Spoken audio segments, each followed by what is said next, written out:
Hello, my name is Godly Beastly or MC Beast, whichever you prefer to call me. So today I kind of wanted to do something interesting, kind of mirroring what I did on the forums, which is kind of a thread about my experience on OITC. Though this is going to be more of a review of OITC for me than it is an experience thing, well, somewhat. So what I wanted to do was I wanted to kind of list what I went through and what my personal views on it was and what made me excited to play this game so much. And like I said, back to the thread thing, I would have loved it if I gotten a lot more threads to have happened. Just so I can read everyone's story. And it's not, even if you're a new person, I just like reading stories because it's kind of interesting to mirror what I experienced from my first time playing the server with other people's experience playing the server when there was their first time because it's a completely different atmosphere now than it was back in 2013, which is when I started playing. So it's really interesting to read those stories. Unfortunately, not a lot of stories I've seen. I would like more, but I can't force people to write stories. That's just wrong. So I've been trying to work my way around doing this for a while. This review, I'm gonna call it a review, actually went through about six script changes, um, ish, because I was trying to decide what I wanted to get a point, what I wanted to get across in terms of OITC, because this is a very, very, very heartfelt thing to me, because this is the place I grew up, basically. I spent most of my years playing OITC, well, Minecraft in general, but OITC in general was what I played on Minecraft. It really wasn't much else, um, and I have a lot of fond memories of it. In fact, I can't even talk bad about Minecraft ever or OITC. I would never talk bad about it in the grand scheme of things. Definitely not, because it was a very impactful experience for me, something that I will hold dear to my heart for the rest of my life. So, let's go ahead and get into this while we still have the time, of course. So I wanted to start off talking about the starting community. So OITC really felt like a home. It really did. Probably one of the most welcoming communities I've ever been in, because I got in here literally after my first game. I was told how bad I suck, but it wasn't it wasn't rude. Okay, it was more like, we can help you get better at this. And those two people were Alyssa or Liza, if you don't know her, and H Hyper. We'll call him H Hyper. I just call him Hyper for short. These two people kind of took me under their wing and taught me how to play the game. And after about a week of really trying my best, I would get into the groove of the game. And this was when I loved it. I fell in love with it because it's something that was so complicated to me at the time, but now it's not as complicated because I'm big, mature boy. But at the time, it was something that I really didn't understand. It was something that looked fresh, new, exciting, something that was impactful in some way. And I owed kind of that to the leaderboard. The leaderboard was an awe inspiring thing. Of course, at this time, it wasn't necessarily a big thing, it was just kind of off to the side where you couldn't really see it too much. But it was still big, and especially towards the people of the community already. It was just that landmark kind of goal you want to get to. And that is something that really I enjoyed looking at because, in a way, it was kind of like the track notes of it wasn't necessarily skill, it was necessarily dedication, a way. I'd say it was dedication more than it was skill, though, granted, the top player of the leaderboard at the time was probably the best at that time, so you can't really say that either. But all in all, getting on the server with 300 people a day, and at once, probably about at least 150 people on at once, was crazy. The lobbies were always full. I love that two statue spawn because it kind of showcased really cool aspects of the game, like the lobby of OITC and all that stuff. That was pretty nice. Uh, it showed how which rooms were for, which ones weren't, and that was a really cool design right there because of how it changed colors. That's really cool. Um, and in general, it it just felt like home. It felt like a home to me, something that I could really relate to people here. And of course, I would get into the mainstream of things after a while because hanging out with Alyssa and Hyper really kind of brought me towards the higher echelon of people who played OITC, which of course, Beef Chisel, Proxy, you got at the time Mosh, Gene, Punisher was pretty good too. All those people, Kuzone was pretty good too. And that starting community right there is something I don't think has ever really left my mind. It's something that I will never forget whenever I play games. I just remember those fond memories of that first starting community in OITC because that right there was one of my favorite moments in OITC.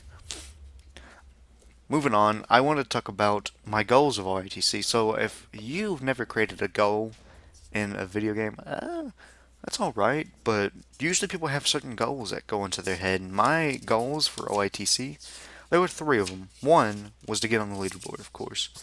That was my first goal. Two was to be a well-respected member of the community. Of course, that was harder to do because at the time I was very toxic. Wasn't a very good guy. Um, really wasn't amazing at the game. And three, of course, is to become an older player. Now, the third one, of course, is a long term goal, not really something I could have done right then and there, so I wasn't too scratched up about it, you could say. But the first two was something I could do right now, and I could get good at it. So, how I went about doing that was kind of interesting. I wanted to push myself further than anyone else was pushing themselves, and to do that, it was kind of hard because I had very weird beginning as a gamer, especially PC gamer. At the time, I would have to sneak on the computer at night and pray that my parents didn't lock it because I didn't know the password to it. So if they locked it, I couldn't play that night. If they didn't, I could play all night, and it was very sketchy. It was like the sketchiest setup ever. It was pretty crazy. Uh, but somehow I ended up improving as a player because of that strange setup. It's kind of strange to say, but it encouraged me to spend all the time I have where I could get on, which was in the middle of the night, praying that I could get on that night, improving as best as I could. And that me improving would eventually meet one of my goals, the second goal in particular, which was becoming a respected member of the community. The OITC group, which of course isn't around today. I'm probably one of the last ones left. I think Kuzon still gets on, but besides him, it was probably just me and Jelly Moon that are left from that old group, which is kind of sad to say and goes into something later on I'll talk about. But the OITC group was something I didn't really understand at first, but it was very simple, really. It was just this group of people who they weren't necessarily great players. I mean, don't get me wrong, 90% of them were excellent. They were some of the best of the best at the time. So the other 20% were like, yeah, okay. They were just dedicated to the server, and that's something that really you don't see nowadays. It's more like clans are the closest thing you kind of get to that right there, but it really wasn't a clan, so to say. It was just a group of people who were mostly well respected. I mean, had some toxic people in there, like me, and who just really liked to play the game in any way they could. Now, the first goal I made, which was to get on the leaderboard, wouldn't be completed until after I had joined the OITC group. Of course, I had a little falling out for a minute, for a good while there with Beef Chisel, but the guy is awesome. The guy is one of the best men I've ever met in my life. The guy literally set a goal. He told us all about his goal, and he went out and did that. He actually became what he wanted to be. He stated it. He said that he wanted to go into the Navy long before he did it, and the guy did it. The mad man. He's honestly an inspiration to anyone who wants to ever set goals for themselves and follow themselves to it. The guy is incredible. He was not only one of the greatest OITC players, he's the most well known OITC player. I bet you almost everyone in OITC who at least has some knowledge of the game knows Beef Chisel, because Beef Chisel is one of the best players of all time. Now, is he the best in terms of skill? Probably not, but he's definitely the best in terms of attitude, dedication, and all around a genuine person. The guy is someone I still look up to today, and I haven't talked to him in a while, which is kind of sad, but I did wish him happy birthday not too long ago. November, so yeah, pretty long ago. The third goal of OITC didn't get filled until about 2017, when I started feeling like I was an old player. And that segues into the next topic I want to talk about, the update and reset. So, this is a very touchy topic to a lot of people because the first reset was arguably one of the most impactful updates to OITC. It's something that literally destroyed the community to people. And to some people, it strengthened the community. It's kind of strange to talk about it. But after the reset, all those OITC group people kind of just faded away, and so to say. Not many of them were still around. The ones that were, they were not the best of people. It was at this time I actually got into a feud with King Hakahaka, and the guy, don't get me wrong, King Hakahaka is a guy I respect. The guy I respect, I've always respected him. He was better than me, so I was jealous.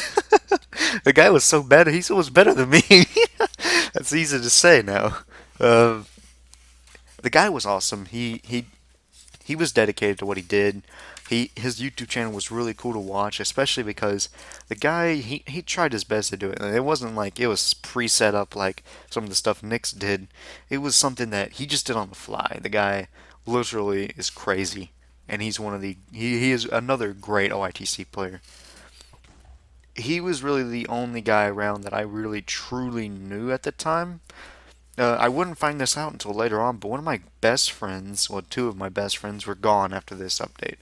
And that would be a man named Cowie Man. You can say either of those. And then Hyper had disappeared too. I don't know what happened to both of them. I still don't know what happened to both of them. From what I understand, Cowie Man got banned for cheating, which really breaks my heart because the guy, he was so dedicated to improving himself at OITC that it just breaks my heart that he was a cheater because I don't really like cheaters. I don't respect someone who cheats. And then you got Hyper who just vanished. He didn't say a word, didn't say where he went, just vanished, and that broke my heart as well. With Beef Chisel, Hyper, iProxy gone, it was a very different place. It was something that many people would say they didn't like. Of course, there was still a community that sat in the lobby and hung out and talked to people, but it was a lot less big and a lot less important to a lot of people. What was important at that time was destroying everyone, getting on the leaderboard, and proving that you were the best player, which is not always a bad thing, but it can cause a little bit of problems later on. And that will segue into the next topic I want to talk about, what I like to call the Zank period, or the downfall of OITC. This is another place that I hold really dear to my heart because OITC is a place that was always like home to me, something that was welcoming. And during this time period, that changed very much so. Every time I logged onto the server, I felt like I was in a different world. I felt like I was on another server, one of those really toxic prison servers that everyone talks about. That's what I felt like I was on because that's what it was. The lobby chat was literally just people making fun of other people. Uh, oh, you got roasted, huh? Something like that, and three DDoS threats and racism and awful, awful, awful stuff. And this is a period I really didn't like OITC for. It was actually one of the first reasons why I would leave OITC for a long period of time was because of the Zank period. And if you don't know why it's called the Zank period, it's because of the guy who spearheaded it, in my opinion. The guy who I really, you know, for some reason he liked me. I don't know why. I didn't really like him much. He was a very toxic person. He threatened to DDoS just about everyone on the server 500 times, and he actually did it. So it's pretty cool, I guess. Um, The guy was he was just toxic. He was just awful as a human being to us. It was just an awful time to be playing OITC, and it was at this time I'd say was the least new user friendly OITC, and that's where a lot of the problems in OITC today stem from. That period where new users couldn't even breathe so much as play the game was awful. It dissuaded people from even coming back to the game, and honestly, it's dissuaded me from even logging onto the server, which is why I usually didn't. That's why I gave my account away long ago as an alt for someone else to use, because it's like, I don't really want to play in this situation. But it was a good friend of mine, so don't worry about it. It wasn't Nick's at this time. It wasn't Nick's. This is a different time. Nick's happened a little bit after this.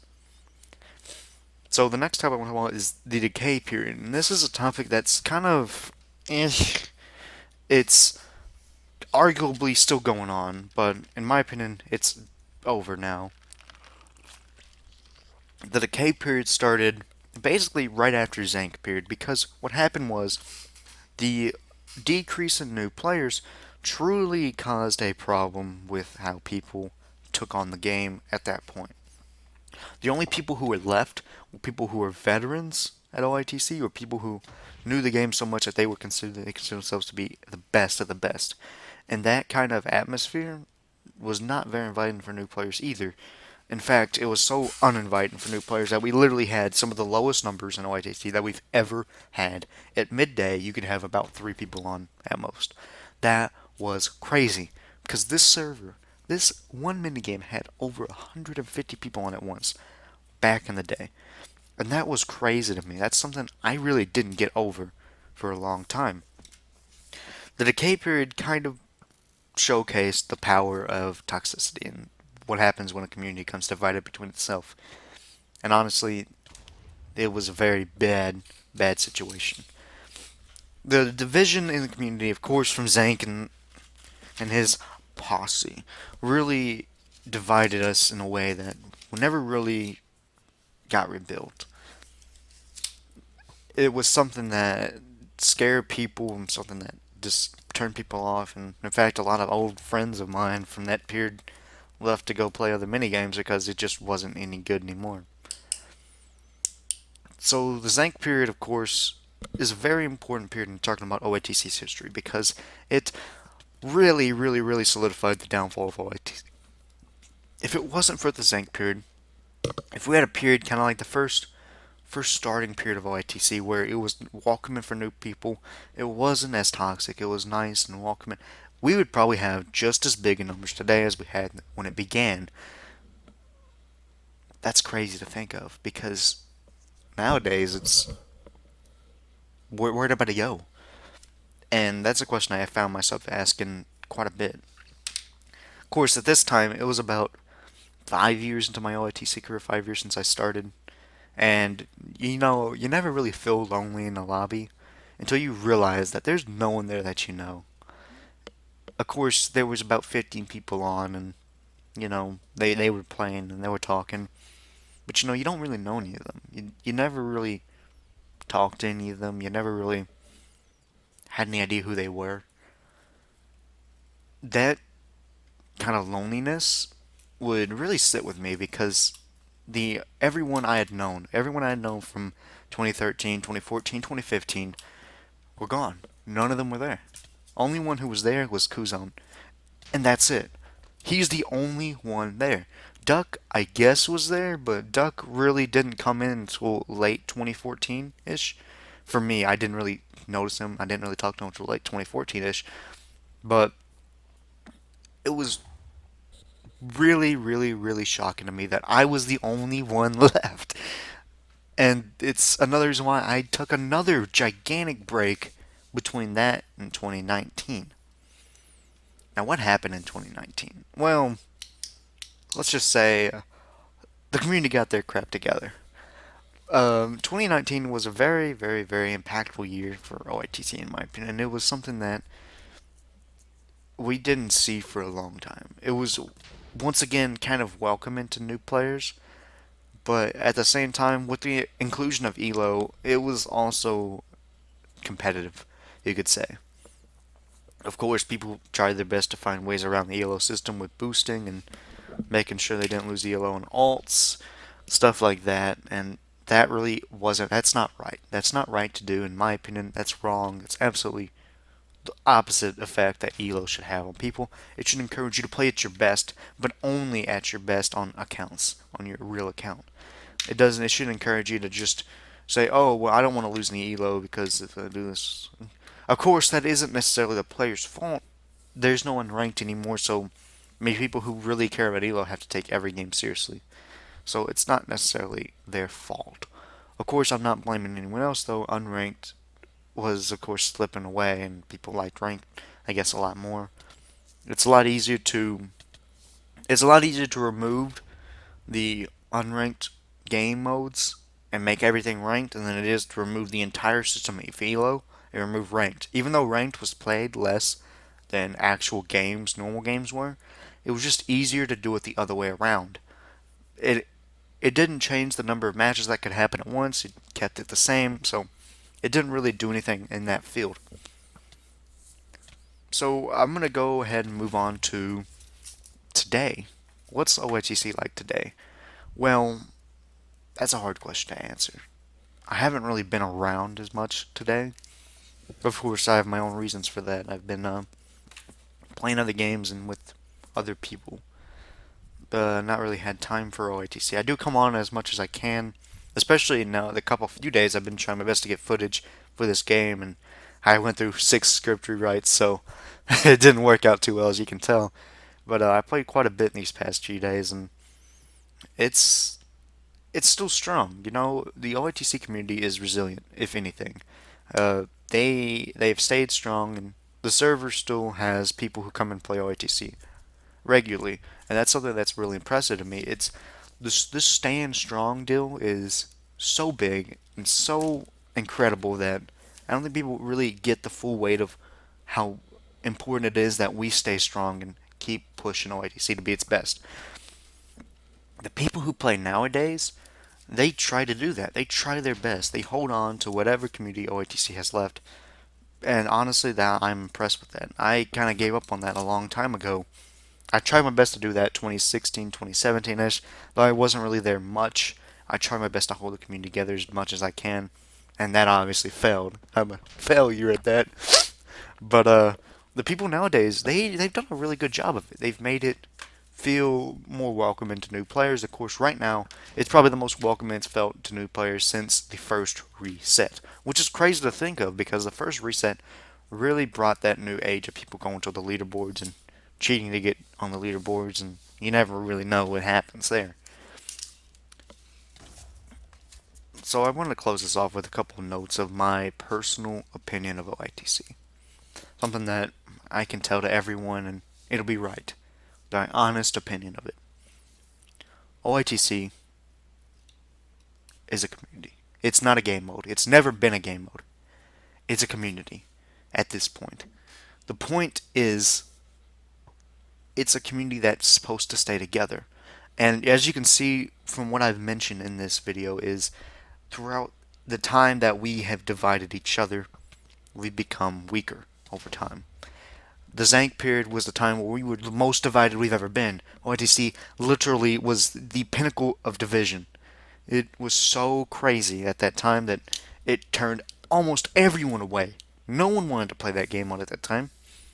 But nowadays, when we're kind of coming back together, we're starting to become strong together again.